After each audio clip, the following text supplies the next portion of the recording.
The morning Ethan Sullivan placed his mother in a nursing home was overcast, not with rain, but with a gray sky that matched the weight in his chest. He remembered the day with painful clarity, even 20 years later. The smell of disinfectant, the muffled television in the lobby, the way Margaret had looked at him, tired but trusting. She had always trusted him. That, perhaps, was the part that haunted him the most.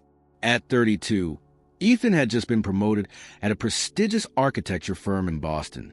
His days blurred into long hours of client meetings, blueprint revisions, and calls from investors. He was building skyscrapers for people who would never know his name.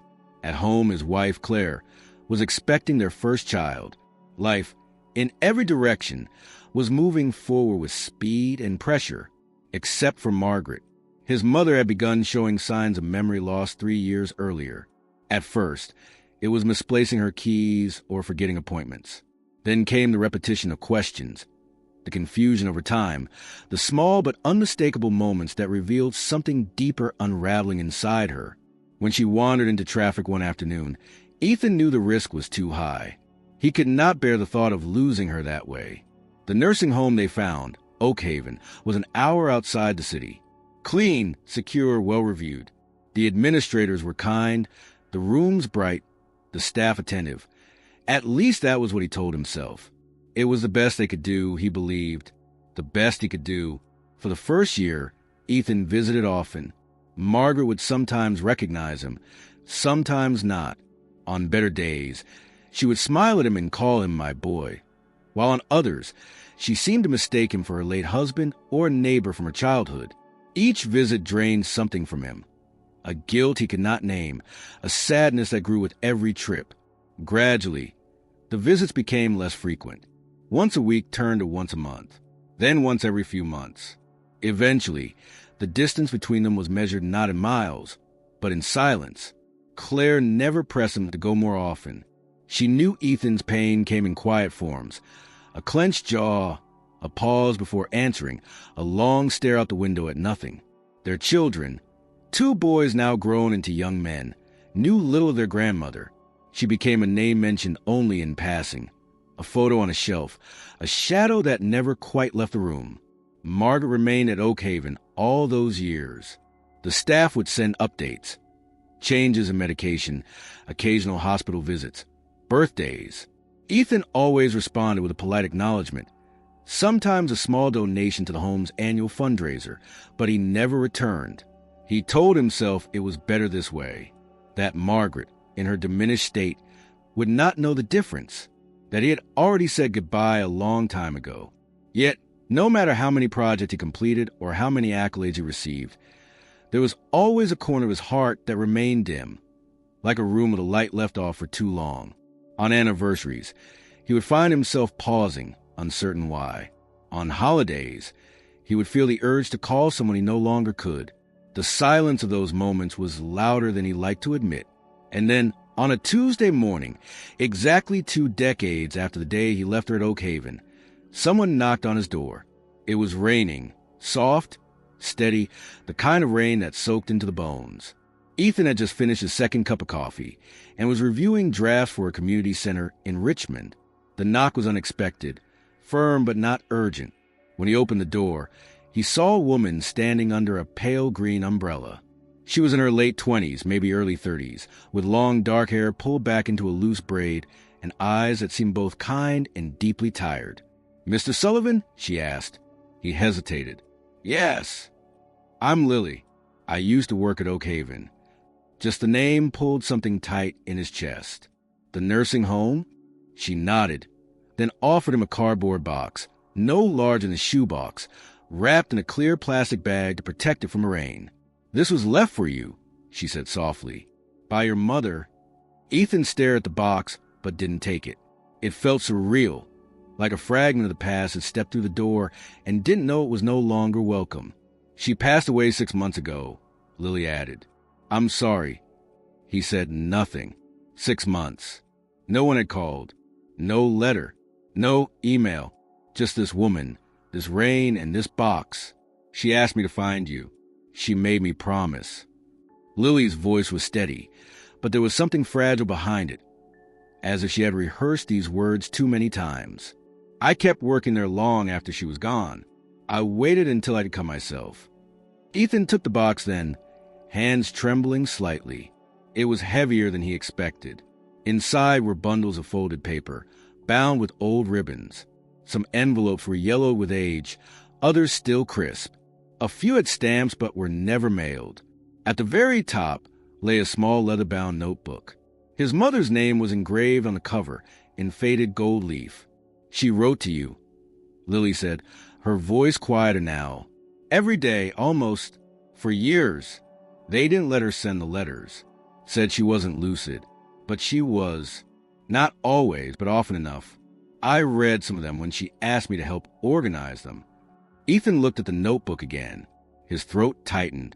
"I think there are things you need to know," Lily said. Things she remembered, things she wanted to tell you. For a long moment, neither of them spoke. The rain kept falling, and the wind rustled the trees in the front yard. Finally, Ethan stepped aside.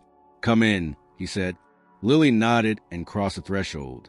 The door closed behind her with a quiet thud, sealing the room with the weight of everything that had been left unsaid for 20 years. And in Ethan's hands, the past was no longer distant. It was ink on paper. It was his mother's voice. It was alive. The box sat unopened on the kitchen table, the rain still whispering against the windows as Lily stirred the tea Ethan had offered her. Neither of them spoke for a while. Ethan's fingers brushed over the surface of the box as though he could absorb its contents by touch alone, as if some part of him was afraid that opening it would unravel something he wasn't ready to face. The air between them was taut with something unspoken, a shared understanding of the weight this moment carried. Lily broke the silence first. "She used to talk about this house," she said, her gaze drifting around the room. She described the porch, the kitchen window, the oak tree in the back. She remembered everything in remarkable detail, even when her mind was supposed to be fading. Ethan looked up, studying her. She didn't speak like someone delivering a message out of duty. There was emotion behind her words, a quiet reverence, as though Margaret had been more than just a patient to her. He wondered how deep that connection had gone, how many moments between them had been shared in the silence of institutional hallways and dim rooms with the blinds half closed. "You said she wrote to me," he said finally. "Every day." Lily nodded, her fingers tightening around the mug. She always believed you would read them one day. Even when she was too tired to speak, she asked me to write for her. Sometimes she dictated. Sometimes she just held the pen and stared at the page. But the words always came. It was like writing to you gave her clarity, like it anchored her. Ethan reached for the box and opened the flap slowly, the scent of aged paper rising to meet him. He picked up the first bundle, tied with a faded blue ribbon. The handwriting on the envelopes was unmistakable, his mother's delicate cursive script. As he leafed through the contents, he noticed how the paper changed over time. Some letters were written with firm, confident strokes. Others were shaky, fragmented, interrupted by pauses where thoughts had clearly slipped away. But one envelope was different. It lay atop a folded wool scarf, sealed but with the edge torn slightly. Unlike the others, this one had a date written clearly across the front. 2 days before I go. His heart stumbled at those words. "She gave me that letter herself," Lily said, watching him carefully. It was the last one she wrote. She wasn't confused. She was completely lucid. She asked me to deliver it personally. Said it couldn't be sent, it had to be given, and that you needed to read it before anything else. Ethan hesitated only a moment before breaking the seal. Inside was a single page, the ink slightly smudged, as if her hand had trembled or her eyes had welled with tears while writing.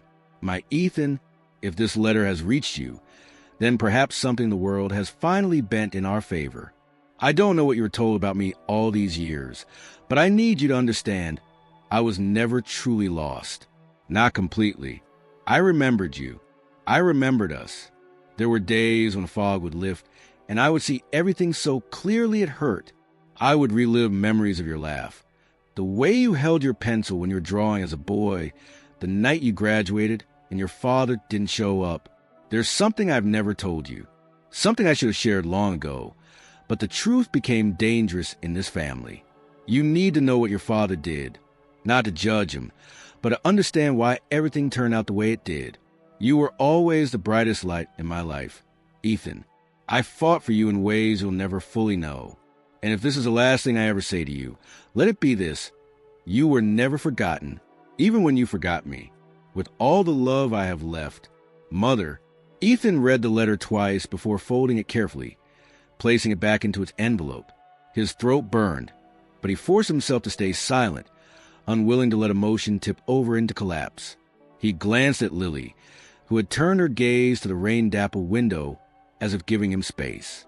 She remembered everything, he whispered. And I wasn't there. She didn't blame you, Lily said, her voice gentle but firm. Not once. I used to sit with her when the others had gone to bed. She talked about your boys, even though she'd never met them. She imagined what your life might be like. She said she hoped it was peaceful, that maybe one day you forgive yourself, even if there was nothing to forgive. Ethan stood up and began to pace, the letter clutched in his hand. Why didn't they send the letters? Why keep them from me? Lily's expression darkened, because they believed she wasn't lucid. Or maybe it was easier to keep her quiet. Some of the staff, especially the older ones, didn't believe patients like her should be encouraged to cling to the past. She was labeled as unstable, even when it was clear she was more aware than most people wanted to admit. And no one said anything? I tried, she said. I was young when I started. I didn't have the authority. When I pushed too hard, I got assigned elsewhere. But I stayed close. I kept copies of everything. I recorded her stories. I promised her that if I ever found you, I would bring them all to you. Ethan stopped pacing and looked at her, his voice low. Why? Why go through all this? She looked at him, unflinching, because she was the bravest person I ever met, and she deserved better. You both did. A silence fell between them again, this one heavier but somehow less painful. Ethan returned to the table, carefully lifting the diary from a box. The leather cover was cracked with time, and the pages inside were worn thin at the edges. He opened to a random page and began to read. March 14th, 20 years ago. She had written about a dream she had, of walking through a garden with Ethan as a child. She had described every detail. The color of the tulips, the way his small hand fit into hers, the sound of bees humming in the distance. Then the tone shifted. She described a visit from a man, a lawyer, maybe sent by his father. The words were sharp, precise. Her fear was visible between the lines. Ethan felt something stir in his stomach, a ripple of unease that deepened with every sentence. He looked up at Lily. There's more, isn't there? She nodded. A lot more. Ethan closed the diary gently. Outside, the rain had stopped. The sky was still gray, but the air felt changed, like something had broken open. He glanced toward the hallway, where pictures of his children hung on the wall. The life he had built stood firm, grounded in steel and stone. But now, something inside it had shifted. Something old and buried had begun to rise, and it had started with a knock at the door. Ethan didn't sleep that night, after Lily left. With a quiet promise that she'd return the next day if he wanted to talk more, he sat alone at the kitchen table, surrounded by memories he hadn't known existed until hours earlier. The diary lay open beside him, the pages illuminated by the soft glow of a desk lamp he hadn't used in years. The rest of the house had gone still. Claire had taken the boys to visit her sister for the week, a trip planned long before the unexpected arrival of a woman bearing his mother's last words. The silence around him now felt less like peace and more like a reckoning. The entries in the diary were not dated in sequence. Some pages jumped between years, as if Margaret had written them based on emotional urgency rather than chronology. One entry from the early 2000s described a moment of clarity, an afternoon when she recalled Ethan's 7th birthday in perfect detail. She described the cake she had baked, the way Ethan had burst into tears when the candles wouldn't light, and how her husband, Robert, had walked out of the room mid-celebration, muttering that the boy needed to toughen up. She wrote about how she had felt that moment set something in motion, a slow divergence between the father and the son, one she couldn't undo no matter how much she tried. But it wasn't the memories of Ethan's childhood that drew him in most. It was a growing awareness that Margaret had become acutely conscious of something darker at play. Several entries reference a battle behind closed doors, legal conversations she only partially understood, and visits from individuals she didn't trust. In one passage, she wrote about waking to find her financial documents missing from her home office. Robert had claimed she had misplaced them, but she'd written that she knew better and felt an urgent need to protect Ethan's future. A note scrawled in the margin of that page simply read, "He's trying to erase me." What emerged slowly, and then all at once, was a picture of a woman fighting against a quiet campaign to disappear her. Ethan's chest tightened with every page he turned. It wasn't just that she had been lucid more often than he was led to believe. It was that someone had deliberately ensured her voice would never reach him. The implications settled like lead in his bones. Robert, his father, the man who had taught him to tie a tie, who had driven him to college, had engineered his wife's silence under the guise of care. In another passage, Margaret detailed a moment shortly after her diagnosis when she overheard Robert on the phone. She didn't know who he was speaking to, but his words, she recalled, were clipped and deliberate. "If we act now, it will be easy to get declared unfit before the disease progresses. I'll handle the signatures." Ethan read that line again and again, the syllables cold and clinical. It was the first piece of what began to form a puzzle of guardianship, power of attorney, and legal manipulation. His father hadn't waited for the disease to take its course. He had anticipated it, prepared for it, and perhaps even weaponized it. As dawn approached, Ethan found himself unable to sit any longer. He moved through the house like a man drifting between worlds. In his study, he opened a file cabinet that held the last remaining legal documents connected to his parents: wills, birth certificates, property records. Most were benign, but one folder contained a scanned copy of a guardianship petition, dated years earlier than he remembered Margaret showing severe symptoms. The signature line bore his father's name. There was no mention of a second medical opinion, no attached statement from Margaret herself, only the seal of court, a doctor's one-paragraph assessment, and Robert's assertion that she could no longer care for herself. Ethan closed the folder and set aside, his hands trembling. A single entry from the diary replayed in his mind like a drumbeat. He made sure I couldn't fight back, not legally, not emotionally, not even as a mother. He leaned forward, placing his forehead against the cool surface of the desk. How had he not seen it? Or worse, how had he allowed himself not to? Later that morning, Lily returned as promised. She brought with her a worn binder filled with notes, copies of medical records she'd managed to preserve before leaving Oak Haven, and a flash drive containing audio recordings. Margaret's voice, sometimes clear, sometimes fading, but always full of longing. They sat together again at the kitchen table, the diary between them, the tension between past and present tightening with every word exchanged. She spoke of one person. Lily said after a long pause, someone she believed could help prove what had happened. A cousin, Grace. She lived in Vermont. I think Margaret believed Robert had kept you from her after a falling out over the family estate. Ethan's brow furrowed. Grace. The name was faintly familiar, a figure from childhood photos. Perhaps someone who had vanished from family gatherings without explanation. He nodded slowly. My father never mentioned her again after I was a teenager. Your mother thought she might still have documents. Letters they exchanged before Margaret was moved to Oak Haven. She believed Grace had copies of the original will before it was rewritten. Ethan's mind raced. His father's death, nearly 15 years ago, had closed many doors. At the time, it had seemed unnecessary to question the past. He had been overwhelmed with work, with raising his sons, with trying to be a better man than the one who raised him. But now, those locked doors seemed more like barricades hiding truths deliberately buried. He made a decision in that moment. He would find Grace. He would trace the paper trail. He would uncover whatever had been hidden about his mother, his father, and the house of cards his family legacy had become. But more than that, he needed to understand the full extent of his mother's awareness. Not just that she had written or remembered, but that she had tried repeatedly to break through the silence and isolation her illness had been used to justify. As Lily left that afternoon, Ethan stood at the doorway, watching her walk back to her car. He held the diary in one hand and a copy of the flash drive in the other. He wasn't sure where this path would lead, but he knew one thing with certainty. Margaret had never surrendered to the disease. She had resisted, with everything she had, the forces that tried to erase her. And now it was his turn.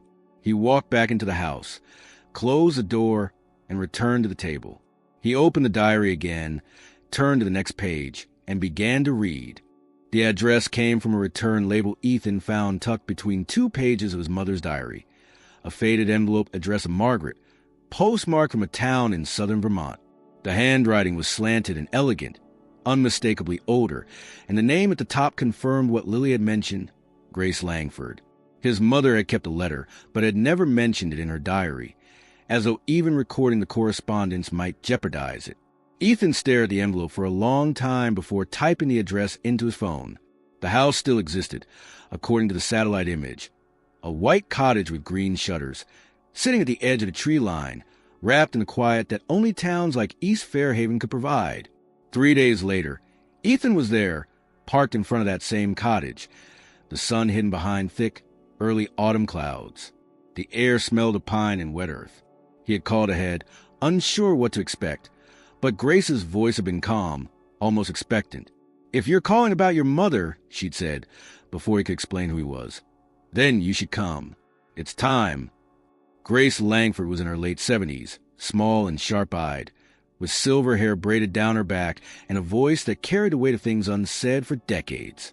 She welcomed Ethan inside without hesitation, guiding him into a sitting room that felt more like a museum of family history.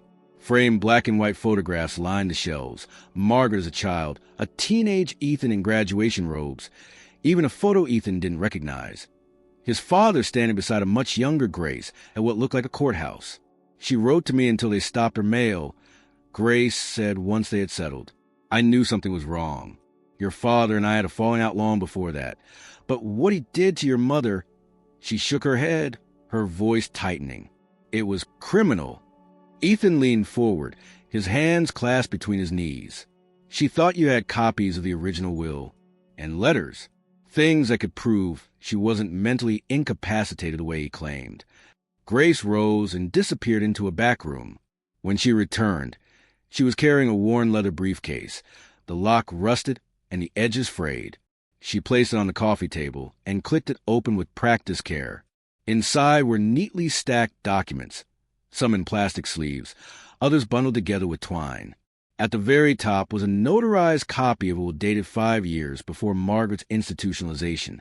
"He changed everything," Grace said, laying the will beside another document, a power of attorney signed exclusively by Robert Sullivan. "This original version listed your mother as co-executor of their estate. She had equal say in everything, including guardianship over you if anything happened to either of them. But this," she gestured to the second will, which Ethan recognized from the papers his father had shown him after Margaret was placed in Oak Haven. "This version removes all that authority. It places everything solely in his hands." Ethan studied the signatures. The differences were subtle but undeniable. The original bore Margaret's full name in her own handwriting, fluid and confident. The second version, filed only a few weeks after first signs of Alzheimer's appeared, was jagged, uncertain. Grace pointed to the discrepancy. "I'm not a handwriting expert, but I can tell you that by then, she was barely able to hold a pen. And even then, she would never have agreed to give him total control." Over the next hour, Grace took him through the contents of the briefcase. There were letters from Margaret, filled with confusion and frustration, pleading with Grace to find someone who would listen. There were copies of assessments from independent doctors who had seen her during brief windows of clarity, one of whom wrote that Margaret showed no signs of advanced neurodegeneration and that her lucidity was surprisingly high given her diagnosis. None of those assessments had made it into the official court documents Robert had submitted. "Your father kept her isolated," Grace said, her voice shaking. "He made her illness seem far worse than it was. He convinced the courts, the doctors, even you, and then he moved her hours away, so no one could see her decline or her moments of clarity." Ethan said nothing for a long time. His father's image in his mind began to fracture. Not violently, not with crash, but like a pane of glass settling under too much pressure. All the things he had dismissed over the years, the subtle ways his father redirected conversations about Margaret, the way he changed the subject when Ethan asked about visiting more often, they now felt like orchestrated choices. But why? He asked finally. Why go to all this trouble? Grace opened another file, revealing financial statements, bank transfers, and property deeds. There was a family trust, she said. It was meant for you. Your grandfather's land, the royalties from a patent your mother inherited. But if Margaret were declared mentally unfit, your father could control it entirely and reallocate it without resistance. Ethan stared at the figures. Hundreds of thousands of dollars rerouted over the span of 6 years. Land sold under LLCs he had never heard of. His hands shook as he held one of the documents. The ink faded, but the betrayal sharp as ever. He did it to protect himself, Grace continued, and to keep you from discovering any of it. Margaret found out too late. She tried to stop him, but once the legal system turned its back, she had no one left. The room was silent again, broken only by the ticking of a nearby clock. Ethan leaned back, eyes fixed on the ceiling. It wasn't just about the money. It was about control, about silencing a woman who knew too much, who had the presence of mind to fight, but not the power to win. And it was about the son who had unknowingly stood by, believing it was all inevitable, part of the slow decay of memory. Why didn't you tell me sooner? He asked quietly.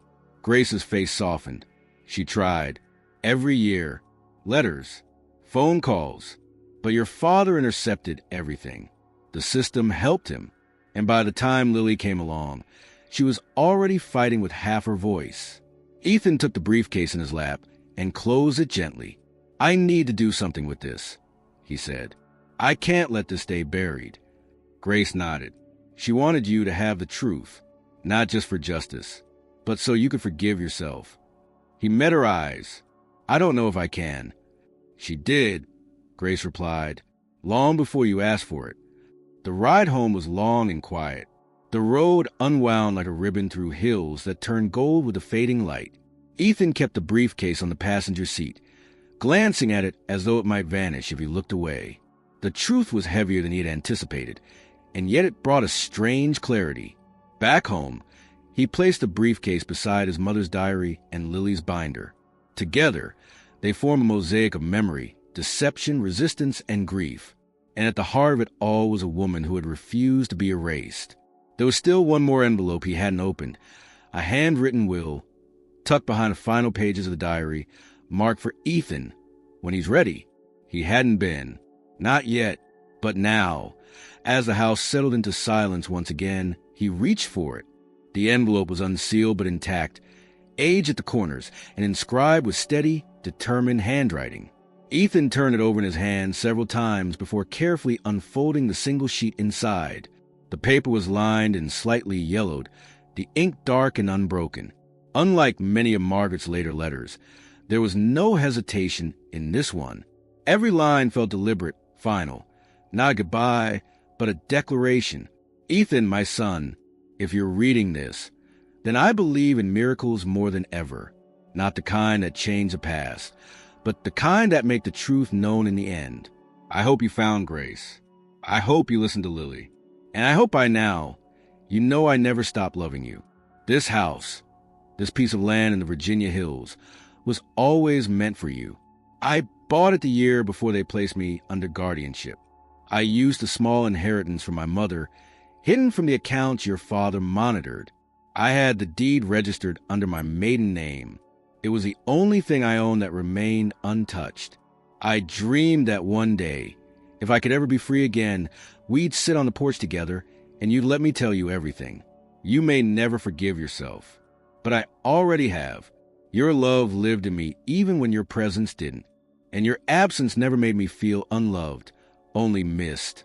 So here's my last gift to you, Ethan. A home untouched by deceit, a place to start again, a place to remember me, not as the woman locked behind a medical chart, but as the mother who remembered your first word, your first scraped knee, your first heartbreak. Go there. Make it matter. Ethan stared at the letter long after he finished reading. the corners trembling slightly between his fingers. His eyes burned, but no tears came. Grief had settled into something more complex, something like reverence. There was pain, yes, but also gratitude. Margaret had not vanished into illness. She had fought, endured, and in her final act, she had left him something purer. Not just a house, but a living piece of her will. The house was exactly where she said it would be, a small cottage nestled in a quiet valley near Lexington, Virginia. It took Ethan less than a week to handle the legal transfer, thanks in part to preserved documentation Margaret had tucked away. The land had remained untouched for nearly 2 decades, and yet the structure stood firm. Time had left its mark. Peeling paint, moss along the roof, creaking boards, but the bones were solid. He entered the house alone one crisp afternoon, holding the key Margaret had enclosed in the envelope. The interior smelled faintly of cedar and dust, the air still and cold. Sunlight filtered through sheer curtains onto wooden floors that groaned gently beneath his steps. In the center of the main room stood a single piece of furniture, a rocking chair positioned before a window that overlooked the hills. On a small table beside it sat a faded photograph of him as a child, grinning toothlessly beside a sandcastle. He touched the frame, a quiet ache rising in his chest. She had prepared this space for a future that never came, but never stopped believing might. Over the following weeks, Ethan began to restore the house, not just structurally but emotionally. He scrubbed floors, repainted walls, repaired cabinets. But more than that, he filled the silence with intention. In the evenings, he played recordings of Margaret's voice that Lily had given him. Her tone, sometimes distant, sometimes crystal clear, echoed to the halls like a heartbeat resurrected. He read her diary aloud in empty rooms, as if offering her words back to the space she had once imagined for them. He found himself writing letters too, at first short, uncertain notes to no one in particular, then longer reflections addressed directly to his mother. He kept them in a drawer by the bed she never slept in, a quiet exchange across time. The more he wrote, the more he remembered. His childhood, her laughter, the way she used to tap her fingers on the steering wheel while driving, humming the melody of songs she never finished. Eventually, Ethan made a decision he hadn't anticipated. He would not sell the house. He would not let it fade back into obscurity. Instead, he began the process of converting it into something more, a resource for families facing the same path he had walked blindly down. He filed paperwork to turn the cottage into a nonprofit retreat center, a space for education, rest, and reconciliation for those caring for loved ones with dementia, a place where caregivers could come not only to learn but to grieve and to forgive themselves. He named it Margaret's Porch. The opening day came 6 months later. It was a small gathering, just a few families, local volunteers, and a handful of medical professionals who had supported the idea. Lily was there too, standing by his side as a ribbon was cut beneath the old oak tree out front. She had helped design the program structure, drawing from her years at Oak Haven and the many patients, like Margaret, who had been misunderstood, misdiagnosed, or dismissed too soon. As Ethan spoke to the group, he held the original letter in his pocket. He didn't read it aloud. Some things remained sacred, but he referenced the promise his mother had made, and the one he now carried forward, that no one should feel alone in this journey, that no memory, no matter how faded, should be disregarded, that even when the mind begins to falter, the heart remembers. That evening, after everyone had gone, Ethan sat on the porch as the sun dipped behind the trees. The rocking chair was still there, worn smooth now by his daily use. In his hand, he held the last page of Margaret's diary, the final line written in a firm, decisive hand. "Even when you forgot me, I never forgot you." He read it aloud to the quiet hills, his voice steady. The wind stirred the leaves in response, and the house behind him, once a dream deferred, breathed in the fading light. Ethan closed his eyes and let the moment settle. He could never change the past. He could never reclaim the years lost. But he could honor the truth that had waited, patient and unrelenting, until it found its way to his door. And in doing so, he had found his mother once more, not in memory alone, but in legacy, in something living.